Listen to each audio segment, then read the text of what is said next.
Hey everyone, it's Rob Folia with Folia Properties at Keller Williams Realty in Nashville and author of Real Estate Reset, a countercultural approach to traditional real estate sales. I figured I'd go ahead and send out a video. I haven't been doing as many videos this year as I would have liked. However, maybe in 25 we'll see if that picks up. But I figured, hey, I've got my camera set up, I've got my light set up, my microphone set up here as I did my December market update for my database, and figured, hey, let's send out something to not only wish a wonderful holiday season for all my real estate agent friends out there, but just to give them a message of something that I've just been seeing here recently. And this was sparked because of LinkedIn. Now, for those that don't know, I actually got my broker's license recently, and so as you know, because of that, I have just begun to have a presence on LinkedIn again. I want to have a presence on LinkedIn again. Looking for maybe potential managing broker, principal broker opportunities that are out there. Not forcing anything, but whether it's with Keller Williams or outside of Keller Williams, happy to look around for something. And I noticed because if you don't follow me on social media, you're not missing out because I don't get on social media a ton. And because of that, I haven't been on LinkedIn a ton. And I got on LinkedIn and there were a lot of connections of people that when I first got into real estate, I connected with, and some were agents that were at my brokerage at the time. Agents that I, had met, back in 2013, 2014, whenever it was that I got licensed. And anyway, I'm rambling here. My point of bringing this up is that I noticed a lot of agents that I had that had gotten the business around the same time as I did. They're not in the business anymore, and it got me thinking, like, why is that? And I know real estate can be, relatively a high turnover industry. And yet one of the things that sparked real estate reset for me was wanting to help agents gain freedom in real estate, because the reality is real estate's an amazing industry. I think if you're in the business and you're getting this email, you're seeing this video on social media, you've made it this far into the video on social media, you're in real estate, you care about the industry, and you enjoy it. You see the freedoms, you see the benefits of the industry, and yet why do people get out of it? And it just got me thinking, that combined with the end of the year going into 2025 aspect of when this video is going out, it just got me thinking of, I think people get out of the industry because they're constantly being forced to measure up with other people. And here's what I mean when I say that. Um, this industry is amazing.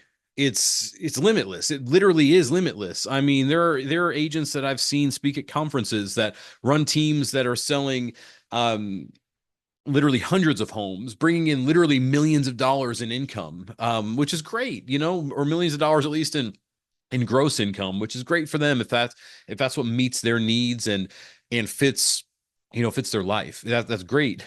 And yet, for most people that are out there, and again, we explore this topic in Real Estate Reset. For most people that are out there, their mission in life is not to like redefine real estate, not to like real estate's not central to their core. It's their job. And that's okay. Like that is absolutely okay if that's you.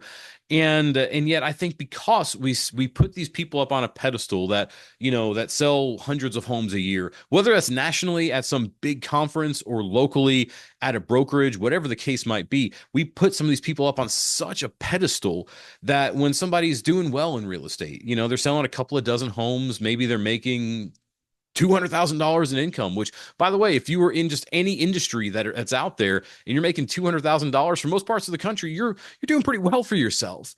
And yet in real estate, for some reason, maybe it's just me, I don't know, but when I would pull in somewhere a number somewhere around that, and I would immediately see somebody with running a team over there that's pulling in $500,000, and I'd be like, man, why can't I get there? Like, what's stopping me from getting there? Like, that's what would go on up here. That's what would go on in my brain, at least. And I think that happens for a lot of people, is that we're constantly measuring up, ourselves with other people.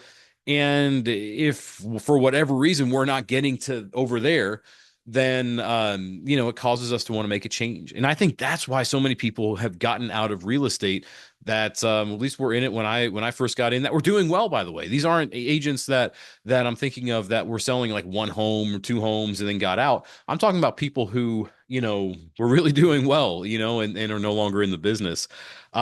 Which just got me thinking again about this time of year and what we all should be doing, real estate and otherwise, by the way, because I know some people will see this video who are not in real estate. And if you made it this far in the video and you're not in real estate, thank you so much. Um, and I just want to stop on the measuring up with others and transition to really what's important about this video. And that is, I think in 2025, really starting now, not just in 2025 and not just in 2025, but beyond 2025, I think we all need to be going after what counts and what matters in our life. Um, that's going to be different for everybody. And we should all stop and take a look and say, what is it that if I get to the end of the line in my life, that if I don't accomplish, it's, I'm going to feel like I missed out. And again, that's going to be different for everybody. You can look at it like bucket list. You can look at it as in your soul's natural way of being, your way of being authentic.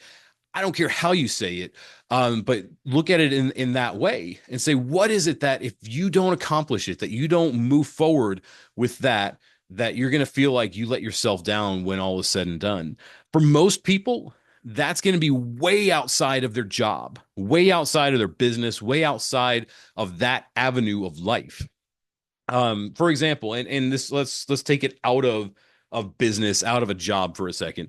Travel. So many people enjoy traveling. I can't tell you how many conversations I've had with agents that want to make good money so they can go travel to conferences and go on these extravagant vacations. They can go to, I don't know, fill in the blank, some tropical paradise or some amazing country in Europe. And there's nothing wrong with that, by the way. If that's you, that's great. Like I kind of like to travel, but that's what I want to get at, is that like travel for me, so be it. Like I'd love to get to Hawaii at some point. That's kind of like a bucket list type of location for me. But if something happens and I don't get to Hawaii, I'm not gonna feel like my life wasn't lived right. I'm just gonna be like, I didn't get there. It is what it is. Versus for me, it's music. Again, these guitars are real. This isn't some Zoom background that like some people put on because I'm in Nashville.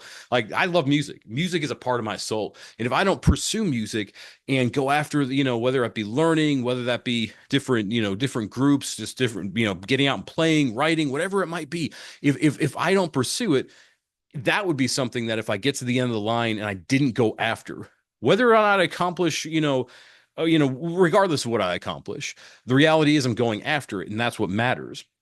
Now, the same should be said with business. Now, what I mean by that is you've got to ask yourself where business falls on that spectrum. Is it kind of a nice to have? Yeah, I'd like to travel, but if at the end of when all's said and done, if it happens, great. If not, whatever. Like kind of like I was saying about a travel, destination to someplace like Hawaii. If that's the case for you when it comes to your real estate business, that's okay. It doesn't mean give up on real estate. It doesn't mean get out of the industry. It doesn't mean anything like that.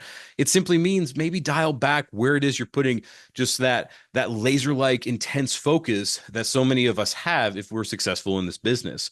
Maybe that means, you're content with selling 10 homes, 20 homes, 5 homes, whatever it is, if it fulfills your life, if it brings you the income that you need for your life to go after the things that light you up, whether it be music. Family, I think, is a great thing to bring up here as well, because so often if we're grinding away to sell 50, 60, however many homes, we're giving up that weekend afternoon because we're at an open house. And it's not just 2 hours, guys. If you're at an open house, you're driving out there, you're putting the signs out there. Hopefully you're prospecting around it. You're there for a couple hours, you're driving back. That could be your entire Sunday afternoon.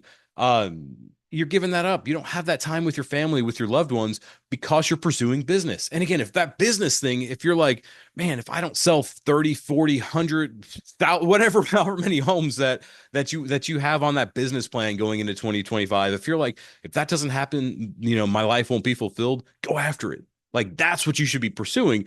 But I just know in talking with so many agents, the reality is that's not the case for the vast majority of you. And so my point being here, and I know I'm rambling on this video, my point being, if as you're putting together your business plan for 2025, focus on what actually matters. And again, for most of us, that's not business. For most of us, that's family, that's passions, that's purpose. Those are the things that actually matter in our heart and soul that we're like, man, if I don't get that when all is said and done, don't get that done, don't pursue that, I'm gonna feel like I just didn't live up to what I should have lived up to. And so, and maybe I'm jaded by this because I've spent so many years inside of young professional organizations and helping lead our Keller Williams young professional organizations for years, that I've seen so many agents that have kind of gotten to that 40 years old age, and they've grinded away so much at their business that they didn't pursue the things that mattered, or they all of a sudden their family was kind of in shambles, or they lost their relationships because they just with the people that mattered, with their family, with their spouse, with their kids, whatever it is, because they didn't pursue that. They pursued a sales number. So as we go into 2025, as you're planning it out, as you're getting ready for it, and hell, not even at 2025, just living your life today and 20 and beyond 2025, go after what matters, guys. That's all I wanted to say here. And maybe I probably could have summed the video up in about 30 seconds by saying, go after what matters, go after what matters in your core, your heart, your soul, and go from there. But y'all, thank you so much for, if you made it to the end of this video, I appreciate you watching my ramblings. If you haven't yet, please pick up a copy of Real Estate Reset. Get it for one of your friends in real estate. I promise you it's going to make a difference in their life. It can make a difference in yours too if you haven't checked it out. So thank you so much for checking it out. I'll put the link to the book in the description of the video below, so you can go to it on Amazon, or you can just search my name on Amazon. It'll come up, Real Estate Reset, Rob Folia. Thank y'all so much. If we don't talk between now and then, I hope you have a wonderful holiday season, a Merry Christmas, and a wonderful, prosperous, amazing, phenomenal 2025. Thank y'all so much.